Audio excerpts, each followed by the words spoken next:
DC নাথাকিব কোনো VC DC নাথাকিব এই বিটিআৰ আজি 22 বছৰে এই ভিসি ডিসি বোলা বস্তুটোৱে খুলি খুলি খাই আছে ঠিকে কৈছো না নাই মই বেলেগে কব সাহস নকৰে কাৰণ বেলেগে কলে মোক কৈ আছে যে ভোট বোলে ভিসি ভোট মোৰ মাৰ লগত আছে মোৰ বাবাৰ লগত আছে আপোনালোকৰ লগত আছে হয় নে নহয় যদি আমি বন্দুক বন্ধ কৰিব পাৰিছো ভিসি ডিসিও আমিয়ে বন্ধ কৰিব পাৰিম বেলেগে নোৱাৰে হয় নে নহয় আৰু সেই কাৰণে আমাক বিটিআৰ পৰিৱৰ্তন লাগে দলৰ পৰিৱৰ্তন নহয় অসমত যদি অৰুণোদয় পাব পাৰে আইতে পদুম ফুলৰ ছবিত ভোট দিব পাব লাগে যেতিয়া বিধানসভা আহে লোকসভা আহে বিটিআৰৰ ৰাইজে মোক কয় যে ছাৰ মামা অহাবাৰ কিন্তু পদুম ফুলটো দিব সেইকাৰণে এইবাৰ আমি ঠিক কৰিছো যে আমি ইউপিপিএলৰ লগতো ইলেকশ্যন নেখেলো বিপিএফৰ লগতো নেখেলো আমি পদুম ফুলৰ ছবিত ইলেকশ্যন উঠিম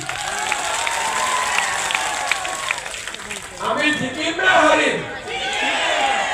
জিকিম না হাৰিম জিকিম পাক্কা জিকিম শ্ৰদ্ধাৰ ৰাইজ আপোনালোকে এবাৰ বুজি চাওক যে মোৰ লগত সকলোৰে ভাল যদি মই প্ৰমোদ বড়োক অনুৰোধ কৰো যে বিজেপিক 10টা সিট দিয়ক আপুনি 20টা খেলক আধিয়ে মিত্ৰতা হ'ব যদি মই হাগ্ৰামা মহিলাই কওঁ যে আমাক 10টা দিয়ক আপুনি 20টা খেলক আমাৰ মিত্ৰতা হ'ব কিন্তু এইবাৰ আমি মনত ভাবিছো যে সবে এবাৰ কোকৰাঝাৰত চৰকাৰ কৰিলে এইবাৰ অন্তত বিজেপিৰ চৰকাৰ কোকৰাঝাৰত হ'ব লাগে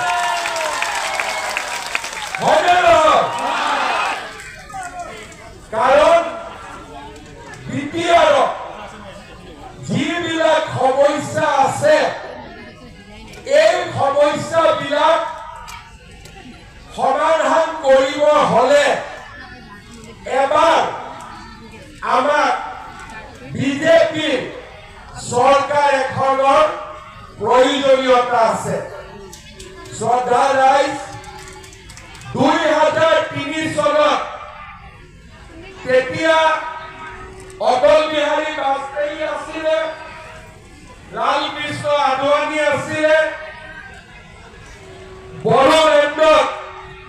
চাৰিওফালে আন্দোলন ৰাইজে যাতে শান্তি পায় আমাৰ যাতে জীৱন নিৰাপদে থাকে 2003 চনত আমি বিটিআৰ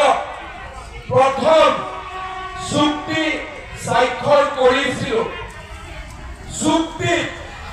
এই কথা লিখা আছিলে যে 2003 চনৰ আগতে যিসকল ৰাইজ বড়োলেণ্ডত থাকিব বা আছে তেওঁলোকৰ মাটি বাৰী ভূমি সম্পত্তি অধিকাৰ সুৰক্ষিত থাকিব আৰু চৰকাৰী আঁচনি আৰু উন্নয়ন সকলোকে সমদৃষ্টিৰে কৰা হ'ব 2003 চন পাৰ হৈ গ'ল আজি আমি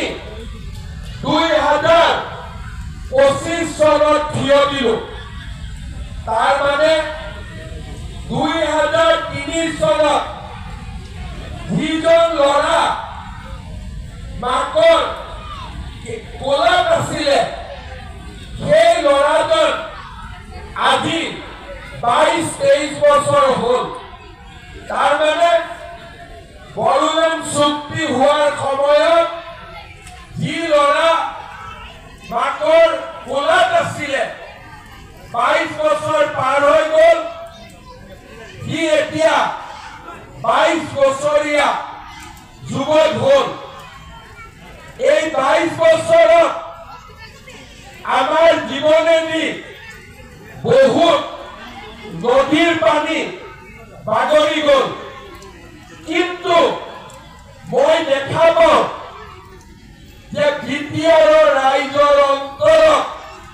কৰবাত নহয় কৰবাত দুখ থাকি গ'ল। সমস্যাবিলাক উন্নতি হৈছে, ৰাস্তা ঘাট হৈছে, কিন্তু কৰবাত নহয় কৰবাত আমাৰ যেন এতিয়াও মনত দুখ আৰু বেদনা চলি থাকিল। 2020 চনত যিহেতু ৰাইজ পুৰা সন্তুষ্ট নহল, আমাক কৈছে যে এইবাৰ ইলেকশ্যন আপোনালোকে বিজেপি বুলি খেলক, পদুম সিঙৰ ছবিত আমি ভোট দিম। ঠিকে কৈছে নে নাই ৰাইজে? এতিয়া মই ভৈৰৱকুণ্ড সমষ্টিৰ ৰাইজক সুধিম যে আমি পদুম ফুলৰ ছবিত ইলেকশ্যন উঠিব লাগে নে নালাগে? পুৰা চিন্তা কৰি কওক, লাগে নে নালাগে? ধনশিৰি ৰাইজে কওক, পদুম ফুলৰ ছবিত ইলেকশ্যন উঠিব লাগে নে নালাগে? লাগে। সকলোৱে এটা কথাত একমত যে এইবাৰ বিজেপি বুলি আমি ইলেকশ্যন উঠিব লাগে আৰু ৰাইজে পদুম ফুলৰ ছবিত ভোট দিব পাব লাগে। যেতিয়া বিধানসভা আহে, লোকসভা আহে, BTR ৰাইজে মোক কয়